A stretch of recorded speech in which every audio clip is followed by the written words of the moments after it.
Okay, welcome to the BJCP study group. This is Doug Piper. I'm your host, and I really appreciate your time here as we grow our beer skills together. I'm a certified Cicerone and a BJCP judge, and I'm working on advanced ranks like many of you there in the audience are.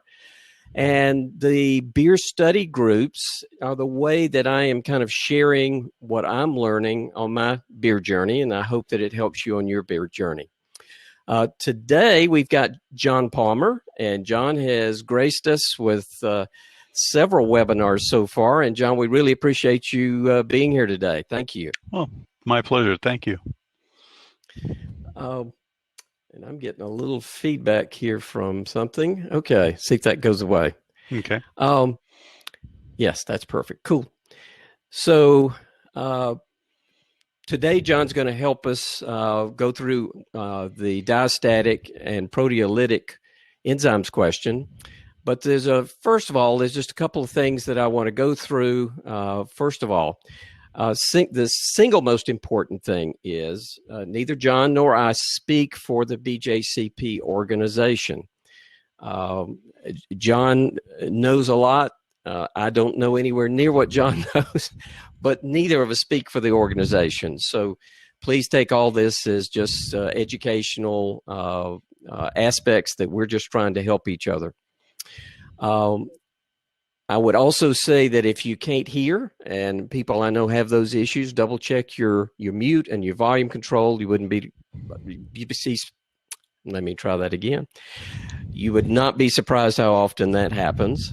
And I would also, if our screen freezes, chances are it could be an app problem. And if you just refresh your screen, almost 70-80% of the time, that'll correct the problem. This is a series of webinars that I'm doing to help us all in our BJCP and Cicerone journeys to learn about various beers. And in particular, this one is to focus on passing the BJCP Written Exam. So I do want to remind everybody it is a totally viewer-supported initiative. I would ask you that if there's any way you can support us on this journey, please consider doing that. So now that we're through all of that, let me introduce John. John is the editor-in-chief and the publications director at the Master Brewers Association of America. He spent over 20 years in aerospace and medical devices. He is the author of the largest, or maybe one of the largest, brewing books, How to Brew, also Brewing Classic Styles, and the Water Book. And John, I heard earlier in the week you had kind of a celestial experience when you were out barbecuing. Can you tell me a little bit more about that? Well, I would say it was more climatological than celestial, but yeah, I was out grilling some dinner the other night, and it actually snowed on me here in Los Angeles. It's been raining, off and on for the last couple of weeks.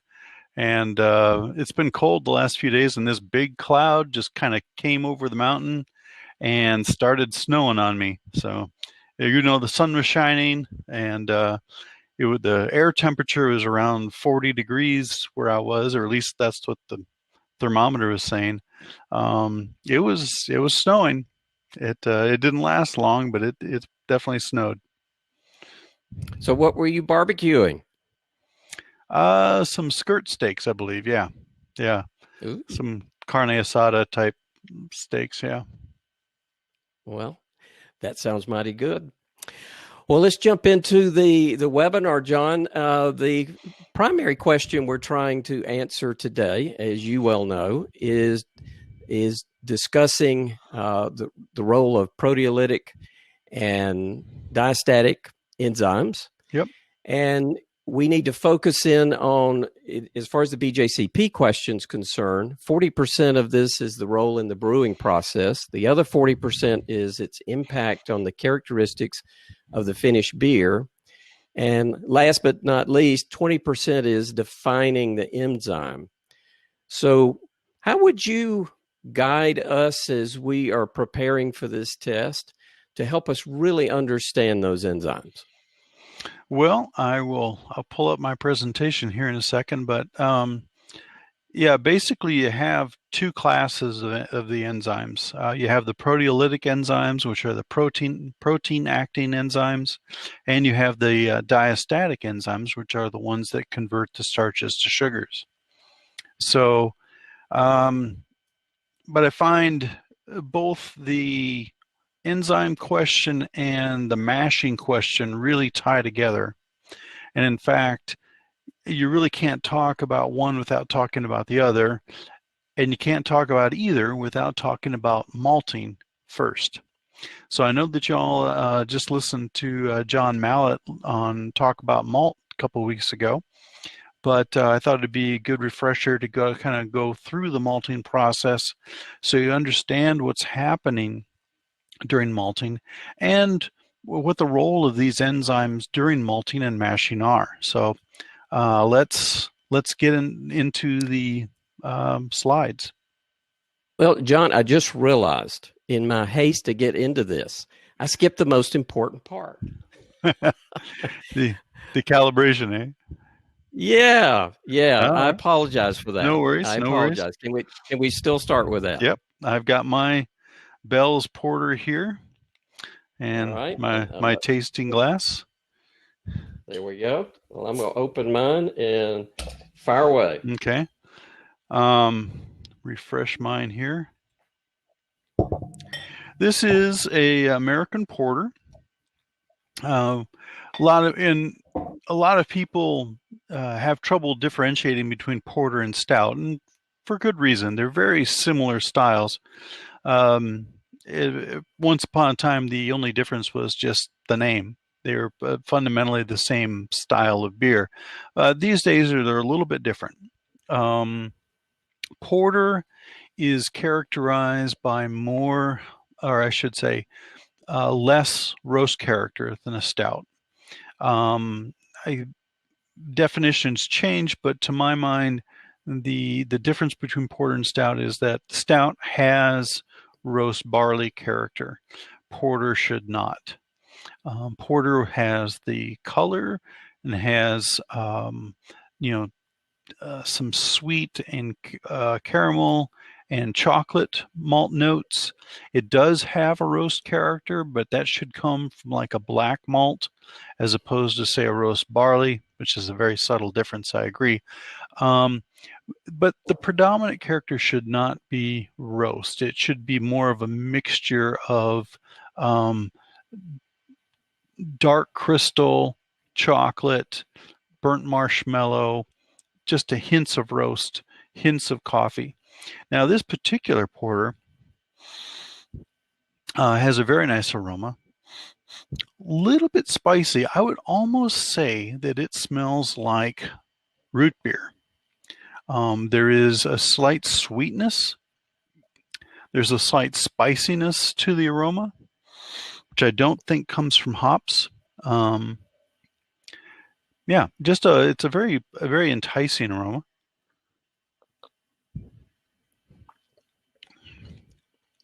A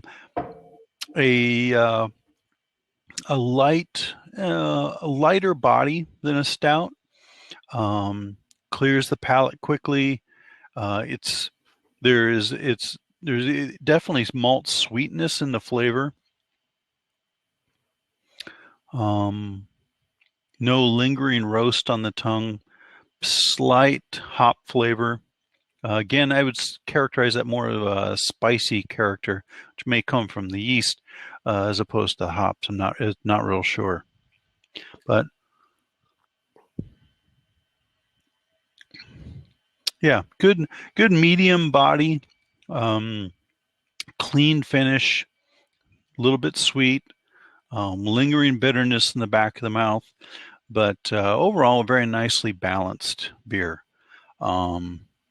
Very drinkable, very drinkable. There's nothing heavy about this beer that would prevent you from putting away, 4 or 5 pints, I would imagine. Yeah, I think Randy Mosher described it as kind of a mocha coffee was his definition of a porter. Mm-hmm. Yeah. And I think that fits it quite nicely. It's actually my first one, so I'm glad you talked me into it. Yeah. Sorry there, John Mallett. Well, I had the pleasure of going out to Bell's a couple years ago in the fall, and I don't get back to my home state often enough, but certainly Bell's Brewery puts out just a wide range of great beers. They have a Midwestern Pale Ale, or at least they used to, that I would swear was my own homebrewed pale ale. It was nearly identical. So yeah, really enjoy their beers. Well, that's quite a compliment. John does do some great beers, and I appreciate you doing the commercial calibration, because I know it helps all of us to kind of hear how other people interpret the aromas, but more importantly, how you descriptively express them. And I know I've got a test coming up, so I always appreciate hearing these too. So it's a little embarrassing that I almost let it slip by. No worries. Well, let's dive into the presentation. That sounds perfect. Oh, sure. There we go.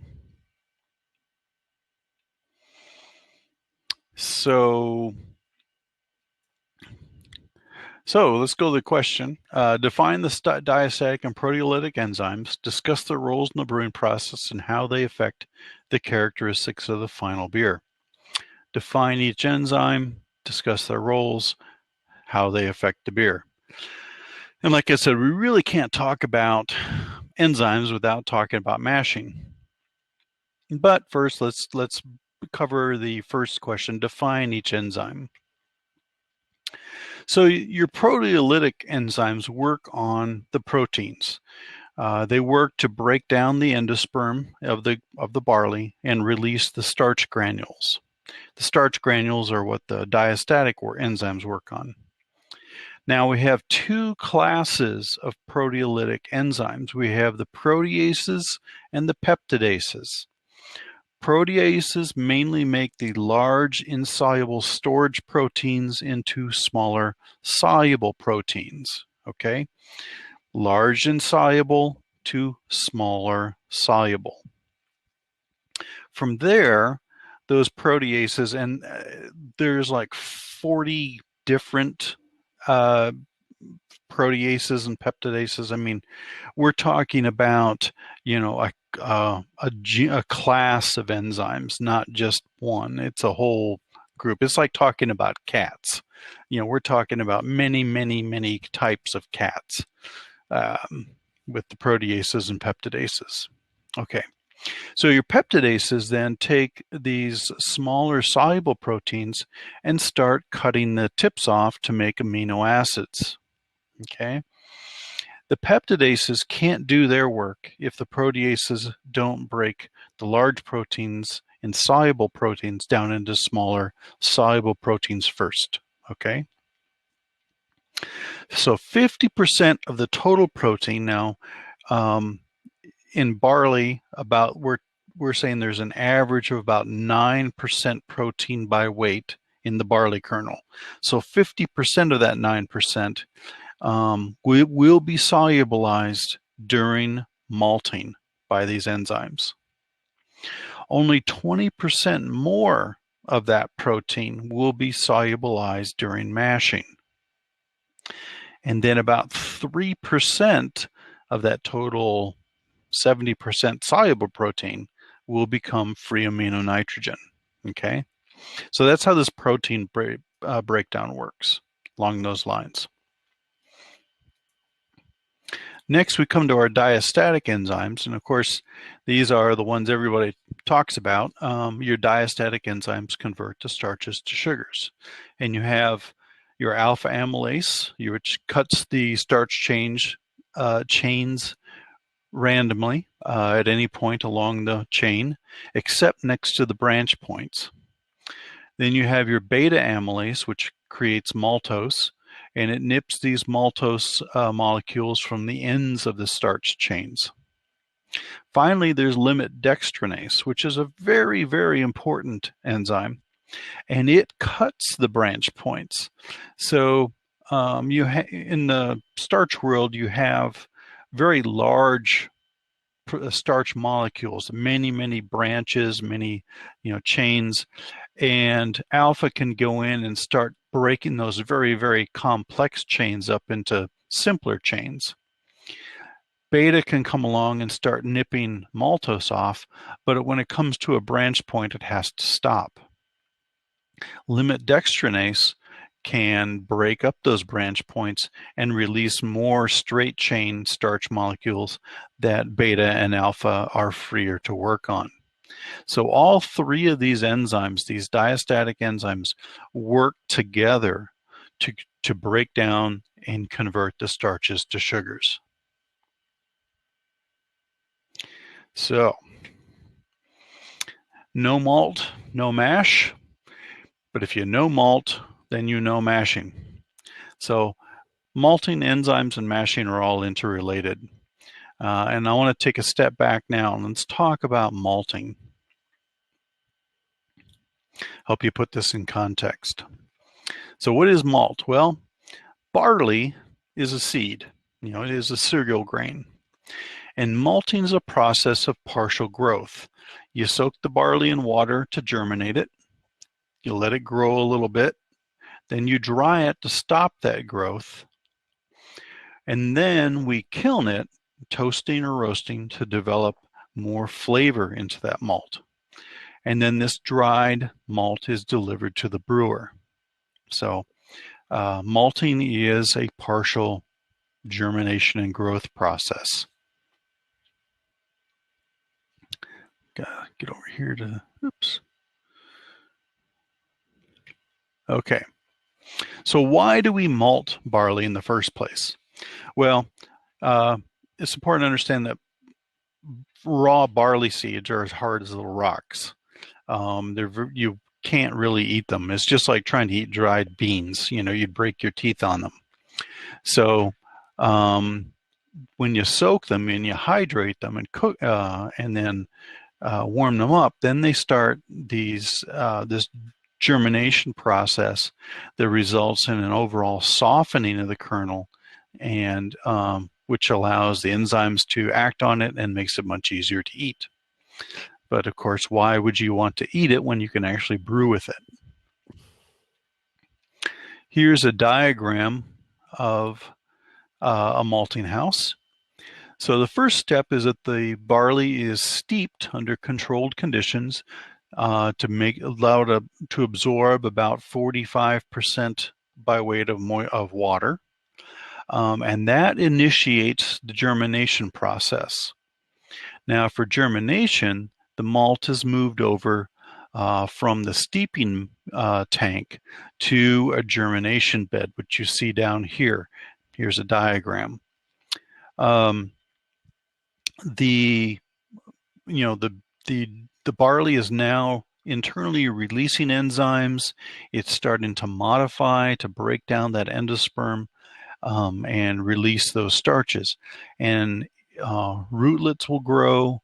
The acrospire, or the little embryo in the barley, will start growing. And but in doing so, it starts generating heat. And so you've got to keep the barley turned, keep it aerated and turned, and keep it at a cool temperature to prevent it from overheating and potentially molding or growing too fast and growing into a little plant. We don't want little plants. We want barley malt that we can turn into beer.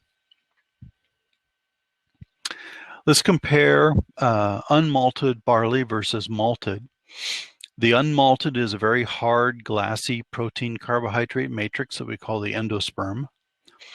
The cell walls within that matrix are intact, and those cell walls are made up of various polysaccharides, including beta-glucan. The proteins in that matrix are very large, and they are not water soluble. Only about 30% of the protein at that point is soluble. So during malting, what we do is we start breaking that matrix down, and we render those we render those cell walls, break them down. We reduce that beta glucan into other non-glucan particles, and after malting, about 70% of the protein is rendered soluble.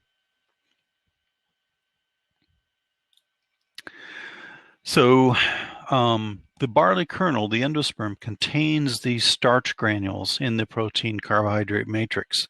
The purpose of malting is to unlock this matrix and make those starches accessible to the enzymes. Germination releases the proteolytic enzymes and beta-glucanase with that enzyme and alpha amylase, which all work together to start breaking down this matrix. The amount of breakdown is called modification. So after the malt is fully modified, then that malt is dried for storage for delivery to the brewer. And here's a picture of, where is that? Here we go. Here's a picture of fresh malt straight out of the germination tank. You can see the little rootlets there. You should never see an acrospire, that is a plant shoot, growing out of the end of the barley. Seeing these little rootlets is perfectly acceptable. That's common, but you should never see a plant shoot. That means that the malting has gone beyond malting and turned into a plant. Does that create an off flavor? No, it just means that there's no starch left to convert to sugar for the brewer. Oh.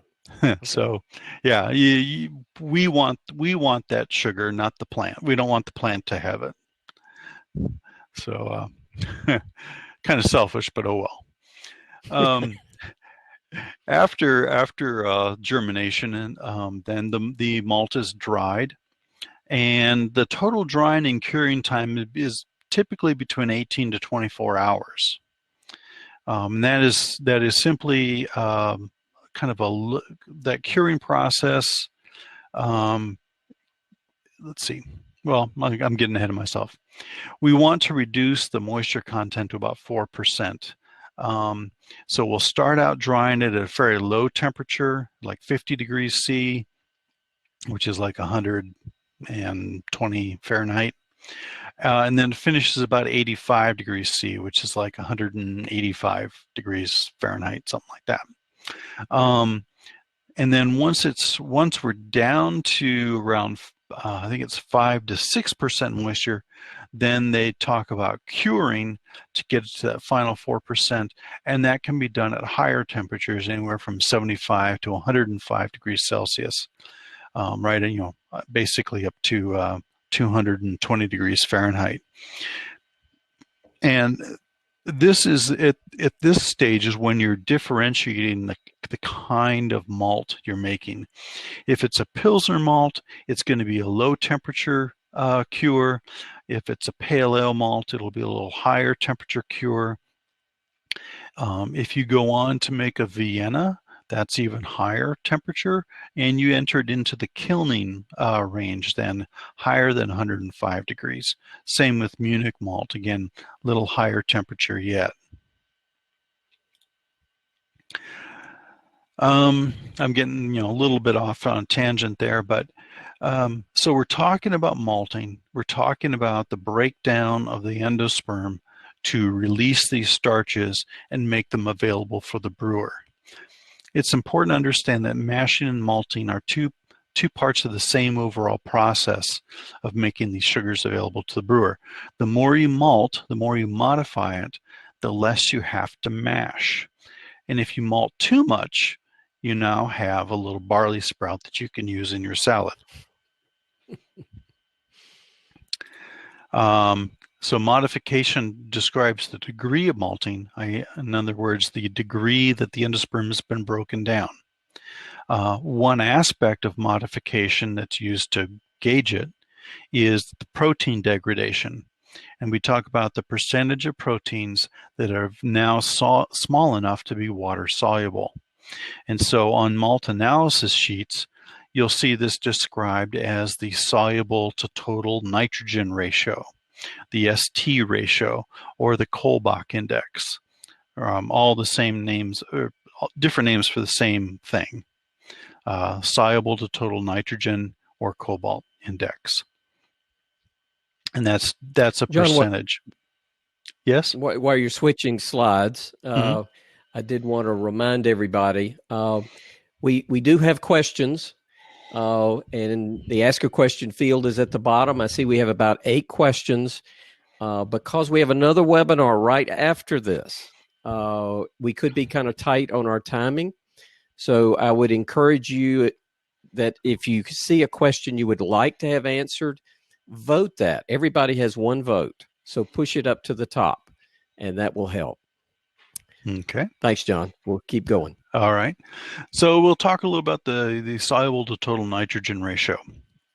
It is, like I said, it indicates the degree of unlocking. And to generalize, 30 to 36% is a less modified malt that is suitable for decoction. 36 to 42% is a well-modified malt that is more suitable for single or multiple infusion mashing. 42 to 48% is highly modified, and it is eminently suitable for just a single rest infusion mash. Now, opinions on where these boundaries are vary. This is my opinion and those of a few other people, kind of generally accepted. When we're talking about a less modified malt, that is one that would benefit from a protein rest during mashing to finish that protein breakdown, render more of that total protein soluble, to break down that matrix a little bit further, to release those starches better. And we'll talk a little bit more about decoction, of course, when we get to the mashing section today. So here's a diagram that kind of describes pictorially what's going on.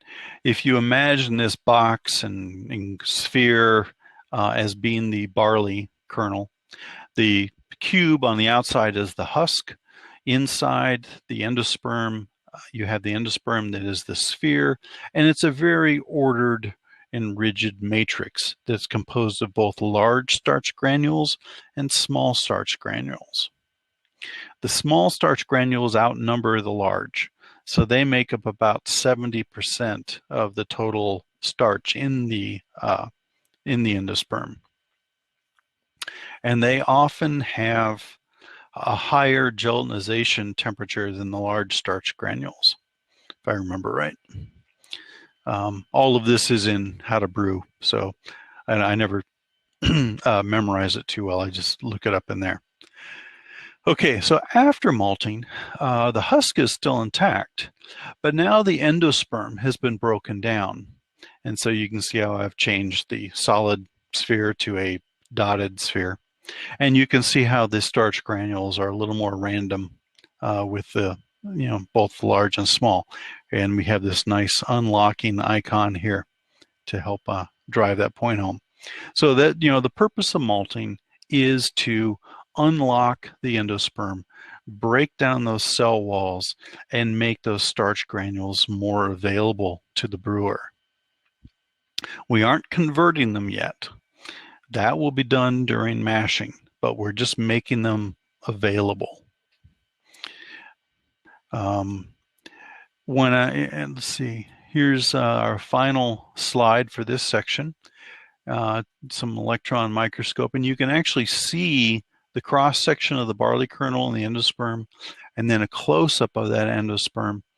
And so you can see the matrix. You can see these granules embedded in the matrix.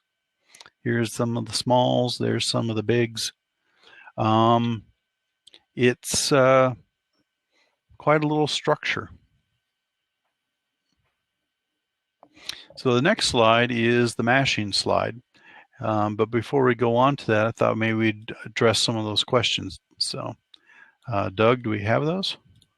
We certainly do. And we've got one very popular one we're going to start with. Okay. Looks like Tom Bradley has submitted that. And the question is a protein rest necessary to activate protein enzymes in fully modified malts, or is it more appropriate for grist with larger amounts of unmalted adjuncts? Could a protein rest with modified malts impact the beer flavor? Yep. And this is a perfect example of a question that we will talk about during the mashing section of the today. So yeah, I'll get to that. The short answer though is that the highly modified malt has already been through a protein rest during malting. So all of this protein breakdown happened during the malting phase. Doing more of it during mashing is not necessary. You would essentially take the favorable composition of various protein sizes and break them down further. And you would probably lose head retention and increase haze, generate more amino acids than you need, which would overfeed the yeast, probably leading to more diacetyl and more Strecker aldehydes and off flavors in the beer. So yes, you can mash too much. You can protein rest too much. That can have flavor effects. Now I will talk about this more in the next segment. All right, we'll move to our next one. This is from Brett Palomaki. I probably brutalized that one too. Does roasted malt affect the amount of soluble proteins? Would a roasted malt have more or less proteins than a standard malted barley? It will have less. Roasted malts have been through a high degree of kilning and roasting. Most of the proteins have been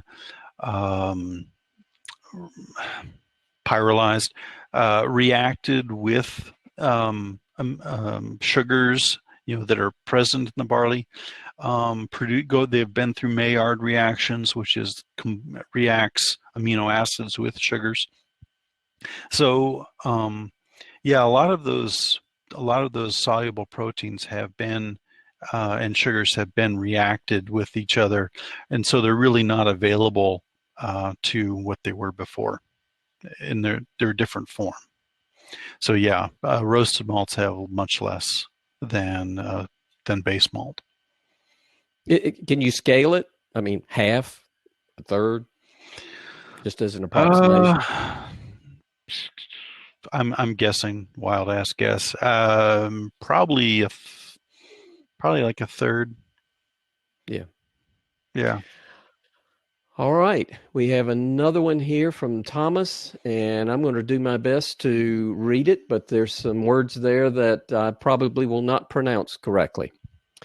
An Italian brewer got 0 Plato as a final gravity using a Belgian triple yeast from Brewers. Okay. All right. Maybe you recognize that. By doing one-step mash for 60 minutes at 62 degrees C or 143 F, I have been told that a combination of a low-temp mash, beta amylase, with a high-temp mash, alpha amylase, would increase the attenuation compared to just doing a low-temp mash. Is that correct? Do you see a need for doing a low-temp mash and a high-temp mash in 2 steps for any beer styles? And if so, why would you recommend it? Okay, great mashing question.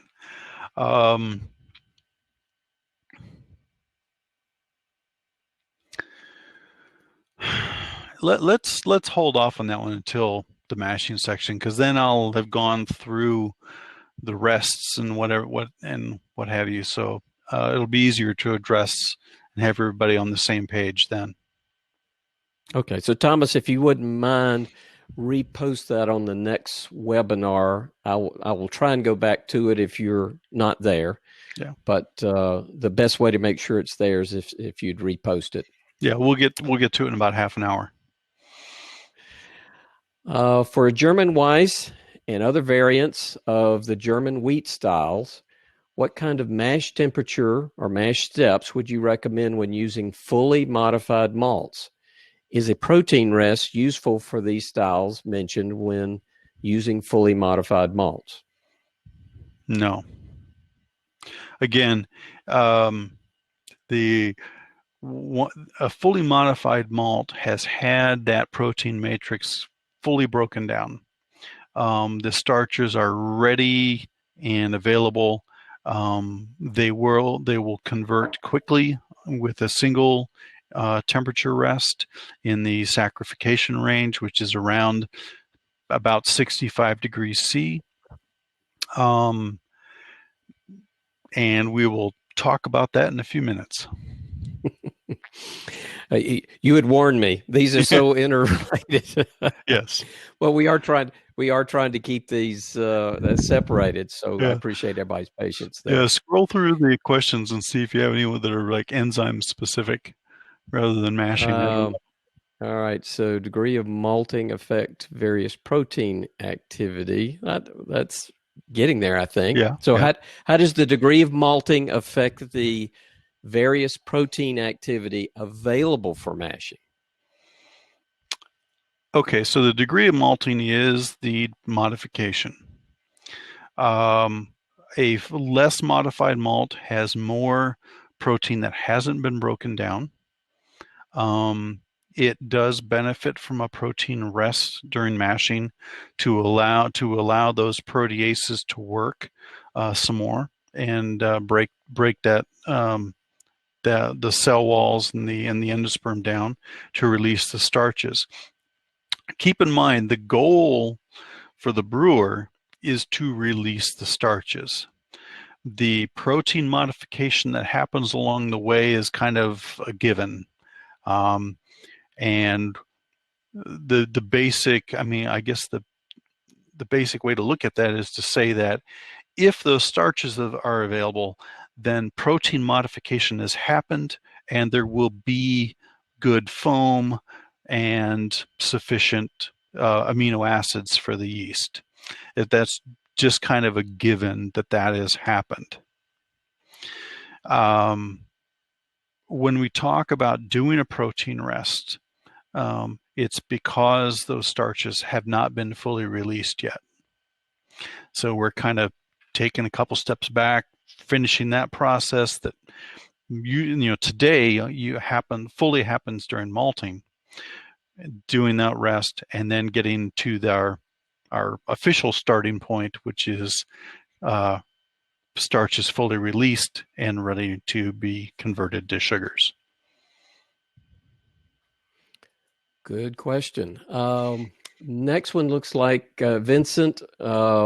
This looks like a mashing question. If I can get you to repost that in the next webinar.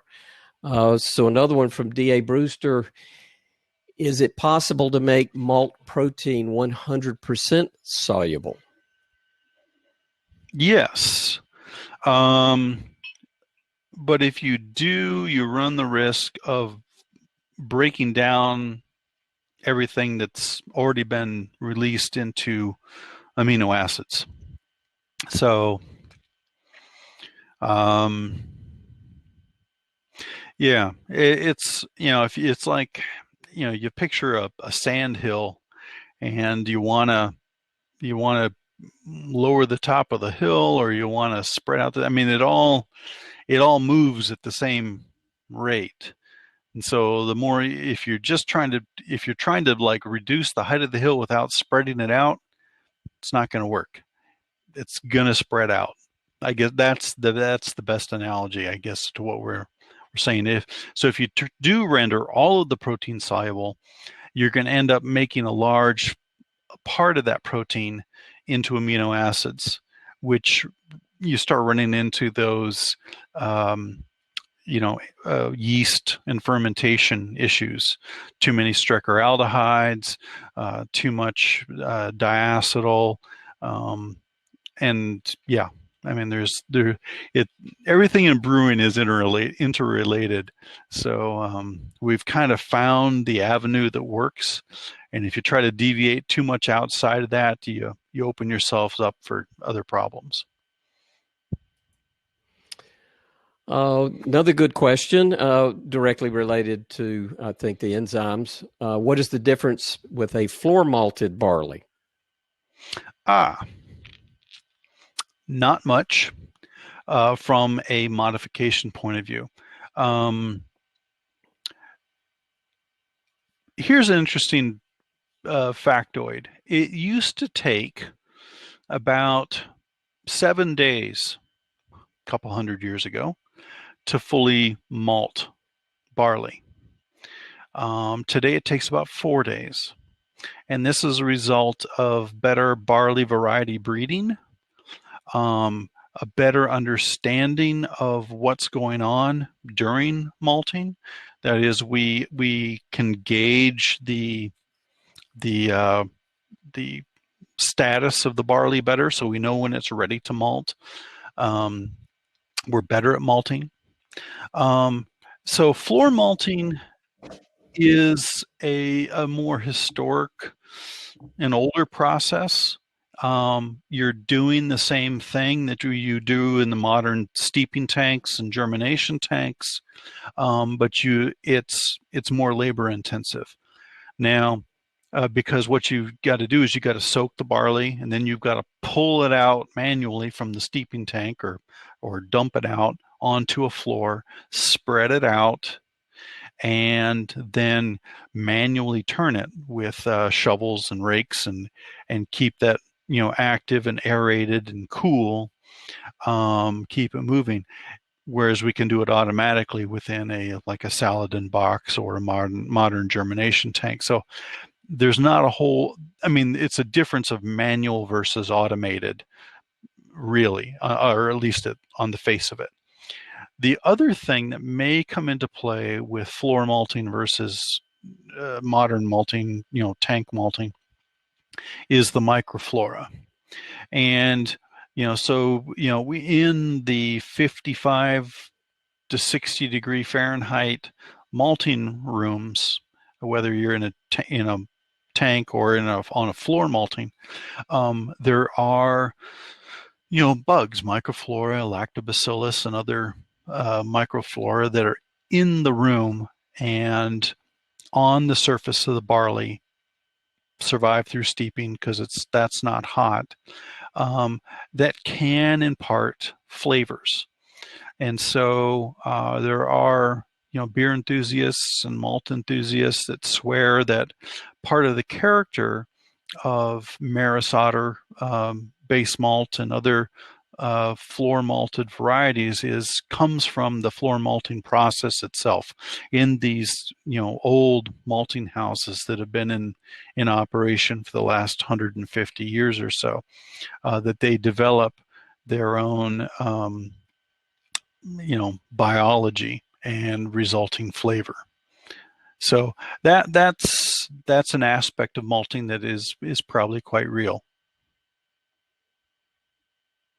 That was a good question, and I think there's really one more that kind of falls into the enzyme question, and then I would ask everyone else. There's a couple of questions. I would ask you to please put that into the next webinar, which will start in about 45 minutes. Although we'll hopefully get online a little bit early and have a chance to talk about some things. The question is, and it comes back to protein rest, but what is an example of a beer you would use a protein rest on? A certain grain profile type? Is there an advantage to needing a protein rest? It seems like extra work for no reason. A protein rest is not so much tied to the style as it is tied to the malt. Again, what you're trying to do is make those starches available. That's That's the purpose, the job of a protein rest, is to make those starches fully available. Now, that being said, if you are brewing a high adjunct beer, like an American light lager, with 30% starch adjunct, such as rice or corn, or in the case of a Belgian triple, just raw sugar, where you don't have, where you're essentially missing 30% of the total amino acids that would normally be in the wort and available as nutrition for the yeast. If you see where I'm saying, then you could do a protein rest to render more of that soluble protein into amino acids and fill up that amino acid pool that the use of this low protein adjunct displaced. So you're essentially saying that modern malts, if it's 100%, there would be no need for a protein rest in general. Absolutely no need. No. And okay. But when you bring adjuncts, whether it's even sugar, that's where it starts to buy something. Yeah, because now you've taken out a large portion, and this is only for like really high adjunct beers like American Light Lager, where it's 30%, where you've taken out a large portion of what would be, that soluble protein, from the base malt. If you've removed that, then yeah, you may want to backfill with a protein rest to generate more amino acids. That's so clear, though. Thank you. That was a great question, Brett. John, looks like we've got another enzyme question. Okay. This comes from Sean Kness. Are other enzymes affected by modification? That Weissbier question brought to a ferulic acid rest. Oh, yeah. Would that be more or less effective with fully modified malts?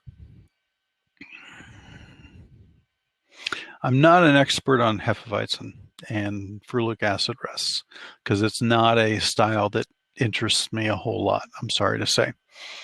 But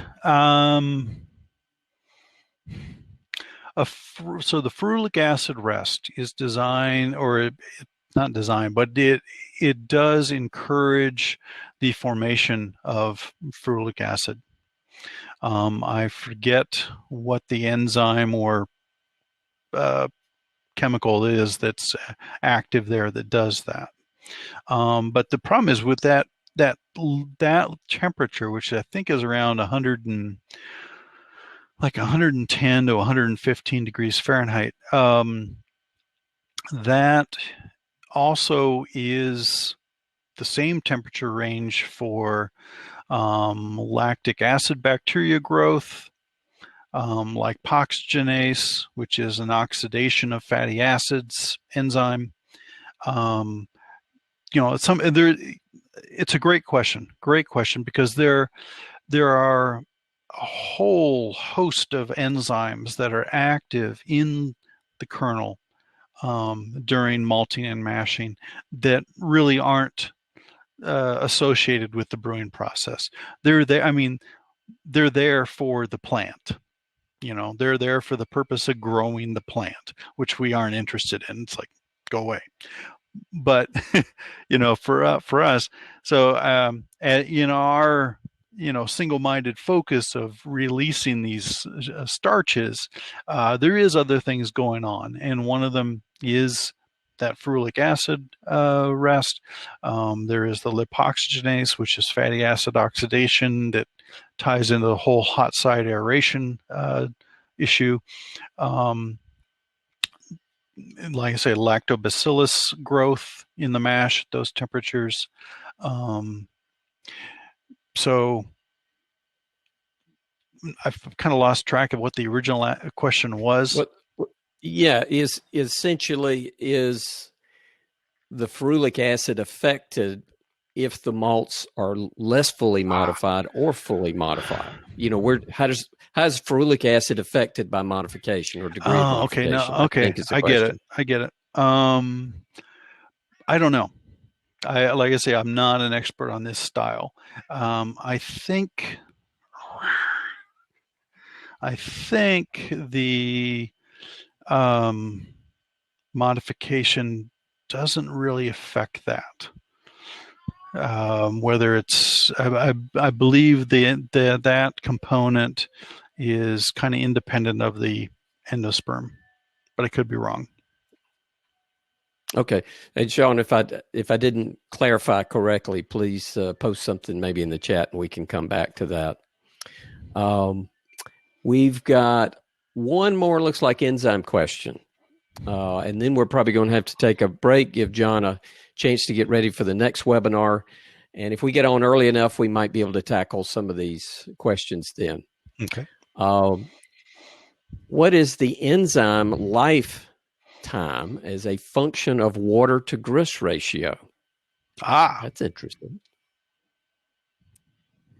Good question, James. Yeah, I don't know if I have that in How to Brew or not. There's not a lot, there hasn't been a lot of research on this, or at least not a lot published that's readily available. So Evans has done a fair amount of work and Evans and Fox have done a fair amount of work in the last 10, 15 years in this area. Good Lord, lost track of the question again.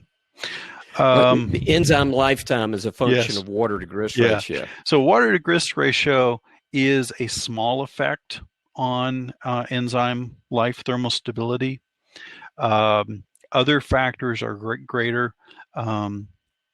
Calcium level, I think, is more important than water to grist ratio. Of course, temperature itself is a big one. pH is another big one. So yeah, those factors are stronger factors for the life of the enzyme. In normal conditions in the mash, typical water to grist ratios of say 3 quarts per pound or 3 liters per kilogram, 1.5 quarts per pound, up to like 4 liters per kilogram, 2 quarts per pound. That's kind of where most mashing is done. Your beta amylase stability is about, I think we're down to 25% activity after 30 minutes at 65 degrees, I believe is the number. I probably go into this later in the presentation because it's a good question. And like I said, well, let me ask it a different way because sure. I don't speak for James, but my guess is a lot of us, and I'm one of them, do brew in a bag.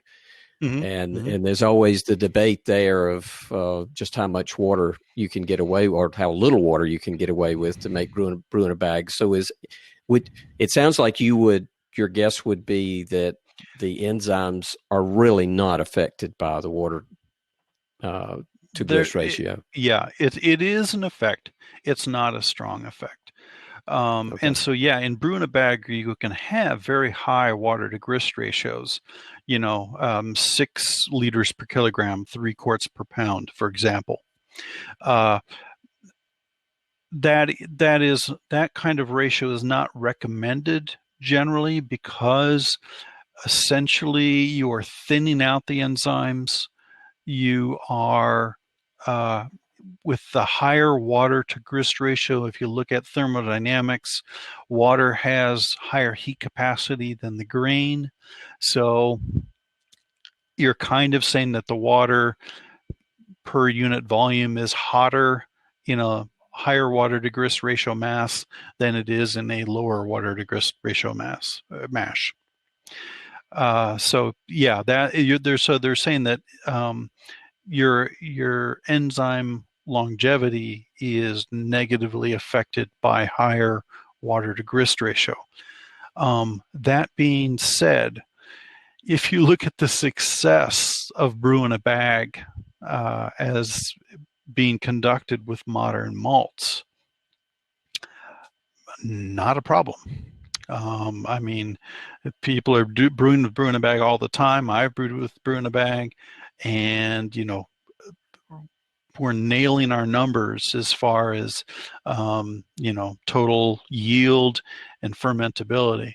So yeah, I don't think it's an issue when it comes. I don't think there's a real issue with modern malts and high water to grist ratio. Well, I'm fascinated with that too, because I do brew in a bag a lot too. So that was a great question. Appreciate that, James. Sure. So with that, we're going to wrap up this part of the webinar. We have one following this in just a little over 30 minutes. And you will have to log in under a different link. I've sent those out to everyone. So just remember, do not come back to this link. Come to the next webinar link. There were several questions we're not getting to because they seem very MASH related, and I think it would be better to focus there. And I spoke incorrectly a few minutes ago. When I close this webinar, I cannot view those questions that were unanswered anymore. So I hope everybody that's there that posted a question can transfer those. And if you can't hang on, at least post them, and you'll get your question answered whether you're in the webinar or not. But they will disappear from here, and I will not be able to save those. Okay. So we also have another calibration beer. And so if you've got a stout around, John is going to be doing a calibration on a Bell's Kalamazoo Stout. And I've got to go get mine in a minute, and we will enjoy that at the very beginning of the webinar. But, John, while we're talking about that, you and I are going to be in Asheville mid-March. You've got an event going on there, right? Yes, the BYO, Brew Your Own magazine, is having their boot camp in Asheville, March 22nd and 23rd. And John Blickman and I are doing an all-grain essentials class. These classes that BYO does, there's 8 different classes going on each day. You have Gordon Strong doing advanced all grain brewing, John Blickman and myself going over, all grain brewing techniques, including brew in a bag.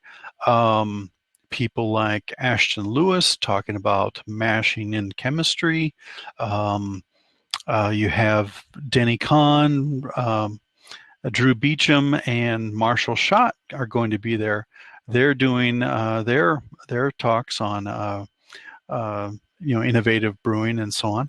I'm going to do an in-depth water class. So if you've seen the water talk I did on here on Doug's podcast for the BJCP, I'm going to be doing a much more in-depth talk about water. We're going to do some mini mashes, do some pH measurements, do some water adjustments, answer all, I had the opportunity to answer all of your water questions that you've ever had. I think the class is only about half full right now.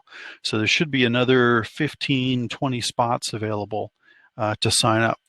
So, if you're interested and you can make it to Asheville, North Carolina next month, we'd love to see you there.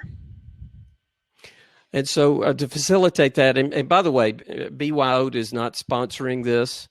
I'm doing this because John has been so good and so gracious with his time. And it's just a great opportunity to spend a little time with John one-on-one. So if you like him in webinars, you'll like him even better in person. There's a link. There you go. So there's a link right here. If you click on it, it takes you to the BYO site. There are no incentives for me. There's no incentives for John per se for his class. It's all part of Brad Ring's program as part of BYO. I will say this, Brad said that there is a deadline of the 22nd, and then there's also a code that I put in all the emails that and I'll have to look it up right quick. I don't have it off the top of my head, but it'll save you the combination of the two. If you register by the 22nd, it'll save you $100 off of John's course. And I think John's is going to be the best, but there are several other courses there that you can take. There's a social each night, so if you sign up for both nights, and so it'll be great to get to hang out with everybody. So I hope you will consider that, and I would look forward to seeing you as well as John. Yeah. So John, Doug, unless you've got started 15 minutes or so, just kind of make it's what 4 o'clock, 7 o'clock now, Eastern time. Get started again soon, rather than later, and. I would say let's go ahead and get online, and maybe we can deal with some of these questions to honor the start time that we put there. Maybe what we can do is start with some of the questions that did not get answered in the previous webinar, and I won't really be able to tell them what they are, but we can just go through a few of them. We can have the calibration beer and then jump right into it if that's okay with you. Okay, there's 19. There's another 20 slides to go for the mashing section. It's a little bigger section than the malting section. All right. So as close to the time as we can, we'll try and get everybody on there, and we'll kind of look for critical mass. We've got a good crowd on there now. So I think what John is telling you, we'd like to get started early. So the bigger the crowd that we can see on there earlier, the quicker we'll get started. So with that, I appreciate your time very much. John, I appreciate everything you're doing for teaching us about BJCP and Cicerone topics like this. And I look forward to seeing everybody again in just a few minutes, and we'll pick back up on your questions. Again, thank you for joining the BJCP study group and the webinars, and we'll catch you in about 30 minutes. Bye-bye.